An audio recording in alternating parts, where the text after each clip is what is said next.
Como hemos visto en el vídeo anterior, en un programa concurrente el organismo tiene disponibles varios operantes. Se trata de una situación de operante múltiple. Mauricio. Vamos. Una situación en la cual el organismo tiene disponibles al mismo tiempo todos esos operantes, los que sean, con sus respectivas contingencias de refuerzo, y puede pasar de uno a otro con toda libertad. Puede pulsar la palanca 1 un ratito, luego pasarse a la 2, luego volver a la 1, quedarse un rato otra vez, volver a la 2 y así sucesivamente. Es la misma situación, como también comentábamos, en que tú, por ejemplo, estás en tu casa y puedes pasar de ver la tele un rato a, cuando te dé por ahí, pasar al ordenador, cuando te dé por ahí, pasar a leer un libro y así sucesivamente. Todos los operantes, con sus respectivas contingencias de refuerzo, están presentes, disponibles, accesibles al mismo tiempo.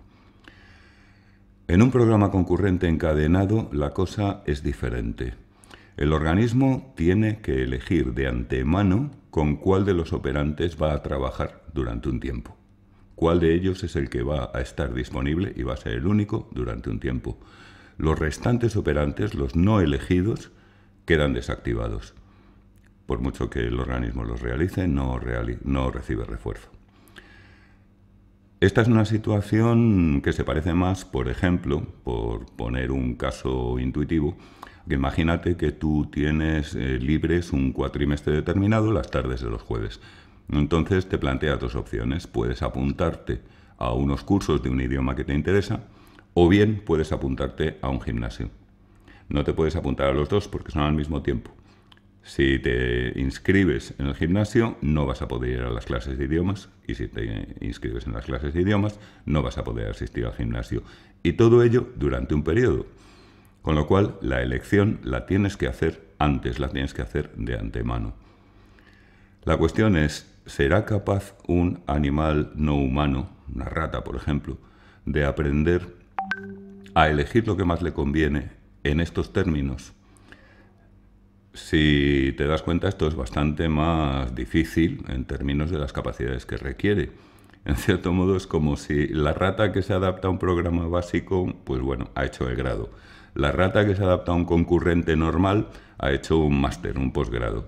Pero en un concurrente encadenado esto ya es el doctorado, es el máximo nivel académico. Una rata, pues muy posiblemente estamos muy cerca del límite de sus capacidades de aprendizaje.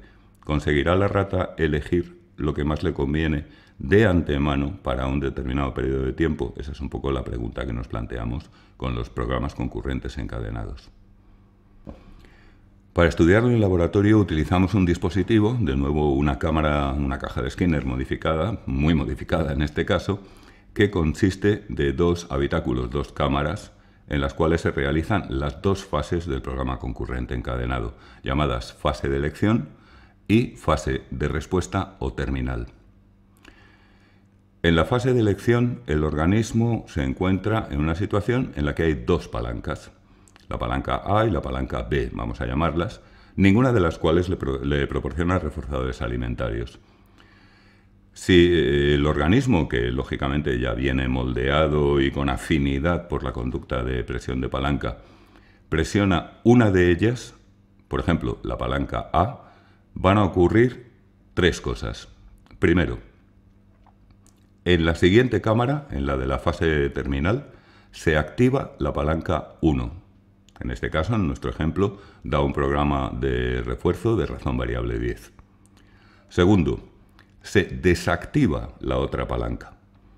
La palanca 2, que en nuestro ejemplo da reforzadores con un programa intervalo fijo 5 segundos, no va a estar activa en la siguiente fase. Por mucho que el organismo la pulse, no hace nada, está inerte, está desconectada. Y tercero, se abre la puerta que separa ambas cámaras, con lo cual el organismo puede pasar a la fase de respuesta, a la fase terminal.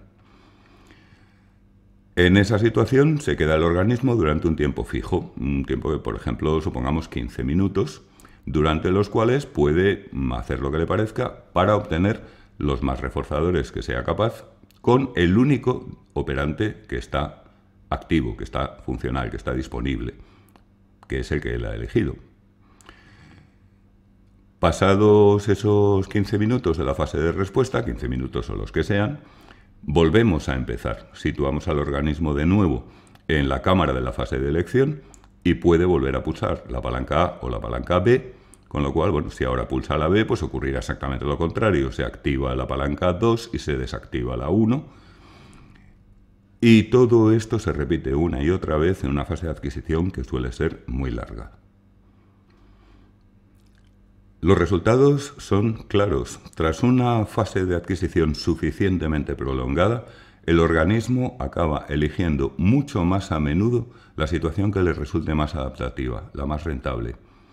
Por poner un ejemplo muy claro, imaginemos que en lugar de los programas que tenemos puestos en la imagen, el organismo tiene disponible la palanca 1 con razón fija 50 y la palanca 2 con razón fija 10. Evidentemente es muchísimo más rentable, muchísimo más adaptativo trabajar con la palanca 2, porque la tasa de refuerzo es mucho mayor que la de la palanca 1. Pues bien, a base de repeticiones del ciclo de las dos fases, el organismo termina por elegir mucho más la palanca 2 que la palanca 1.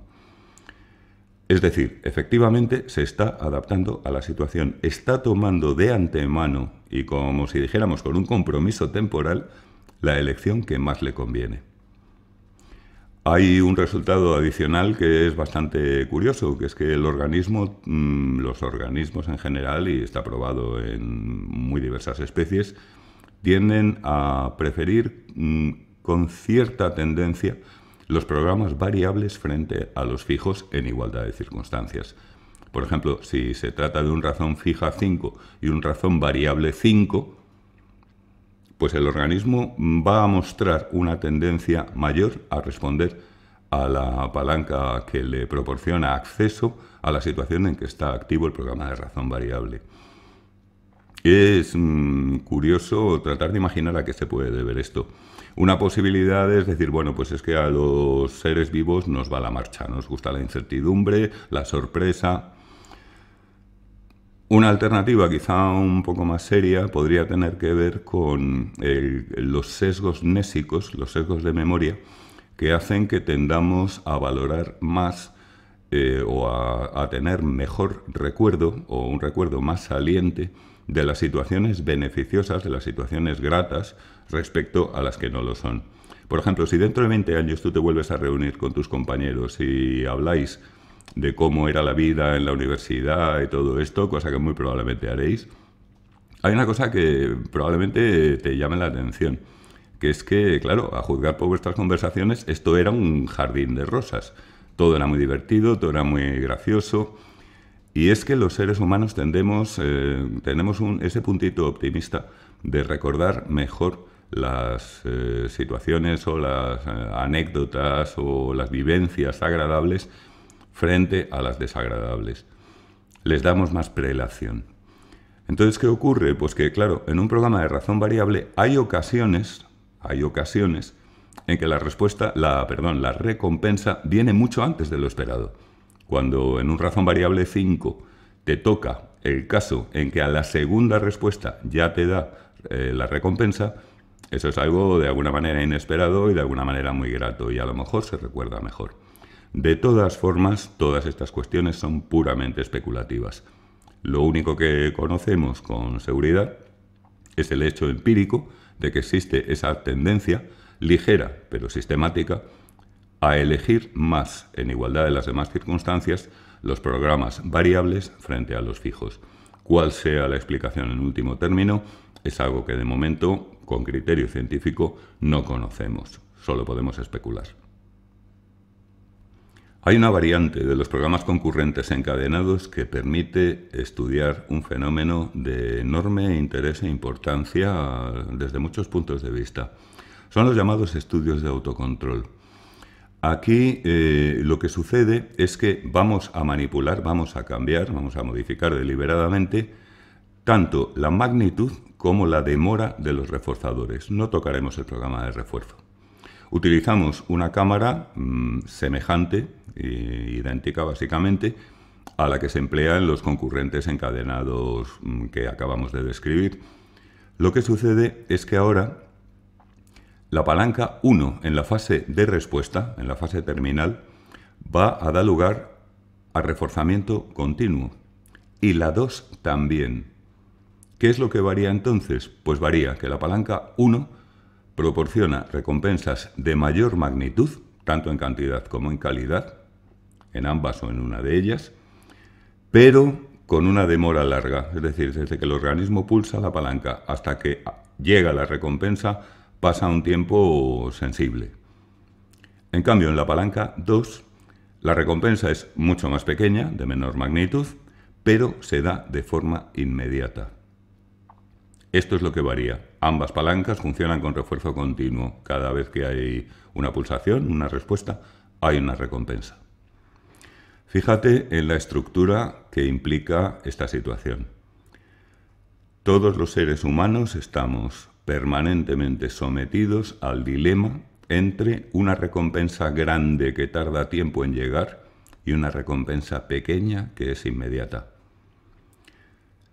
Fíjate que esto tiene que ver, por ejemplo, con te comes esa pieza de bollería industrial que tú sabes que a la larga mal asunto, pero que te apetece un montón y que te va a proporcionar una satisfacción inmediata, palanca 2, o bien te comes una ensalada sana, nutritiva, equilibrada desde el punto de vista dietético, etcétera, que hombre, pues que no te proporciona una gran satisfacción a corto plazo, pero que a largo plazo te va a proporcionar como consecuencia una mayor salud, quizá un mejor aspecto, etcétera. Y así sucesivamente. La estructura de este dilema es una de las cuestiones, podríamos decir incluso que eternas en las tribulaciones humanas. De alguna manera, con un estudio de autocontrol basado en un concurrente encadenado, estamos poniendo a una rata en la misma situación. A ver, rata, ¿qué prefieres? ¿Una recompensita pequeña ya o una recompensa muy grande que tarda más en llegar? Y el resultado es un poco desazonador. Los organismos, de manera sistemática, acaban aprendiendo a elegir la recompensa inmediata pequeña. Así pues, parece que otros mamíferos, al igual que se dice de los seres humanos, pues somos todos esclavos de lo inmediato. Sin embargo, hay otros estudios que muestran lo que podríamos considerar una óptica algo más optimista en sus resultados. Por ejemplo, el estudio de Racklin y Green, que citamos en los apuntes, lo que hacía era poner en esa misma situación una diferencia importante. Cuando el organismo se encuentra en fase de elección, es decir, cuando pulsa la palanca que determina cuál de los dos operantes va a estar disponible en la fase terminal, introducimos una demora uniforme para pasar de una fase a la otra. Es decir, cuando el organismo, por ejemplo, pulsa la palanca A, la puerta no se abre inmediatamente, sino que hay una demora, la misma que si pulsa la palanca B. En esta situación, casi mágicamente, el organismo invierte su elección y empieza a ser más frecuente que elija la palanca que le da acceso al operante que le proporciona las recompensas más grandes y con más demora. Es decir, la introducción de esa demora uniforme entre la fase de elección y la fase de respuesta cambia la elección del organismo. Esto probablemente tiene que ver con el hecho de que la ausencia de demora, la inmediatez, es algo que se puede romper en cualquier eslabón. En el momento en que el organismo ya ha aprendido que una vez que hace su elección, en la fase de elección, va a tener que esperar sí o sí, porque hay una demora de la que no se libra, que es la que está interpuesta entre las dos fases, pues ya la inmediatez no es inmediatez, ya va a haber que esperar. Y entonces, como si dijéramos, por entendernos, pues ya puestos, esperamos un poco más y obtenemos la recompensa grande. Mientras que si esa demora no está, lo que ocurre es que pues tengo la posibilidad de pulsar la palanca que me lleva al sitio donde pulso otra palanca e inmediatamente ya tengo una pequeña recompensa y eso gana una cierta prelación. Todo esto de nuevo es una interpretación más bien especulativa, Pero lo cierto es que tiene una implicación profesional que es muy importante y que tiene infinidad de variantes en nuestras técnicas, las técnicas que usamos en el día a día como psicólogos, que es el uso de las demoras. Por poner un ejemplo muy sencillo y muy gráfico, si tú estás ayudando a un paciente a dejar, digamos, de fumar o de comer determinados tipos de... Una de las buenas opciones que suelen funcionar muy bien es introducir una demora. Por ejemplo, no tengas a mano el tabaco. El tabaco lo tienes que guardar obligatoriamente en el último rincón de un altillo, que para alcanzarlo tienes que coger una silla, subirte a la silla, estirar la mano hacia el rincón y entonces... Porque una cosa es eso y otra muy distinta es que tú tengas el tabaco en el bolsillo, en el bolso, encima de la mesa y que inmediatamente puedas acceder al cigarrillo, en cuyo caso te vas a encontrar muchas veces que estás fumando y ni siquiera habías decidido fumar.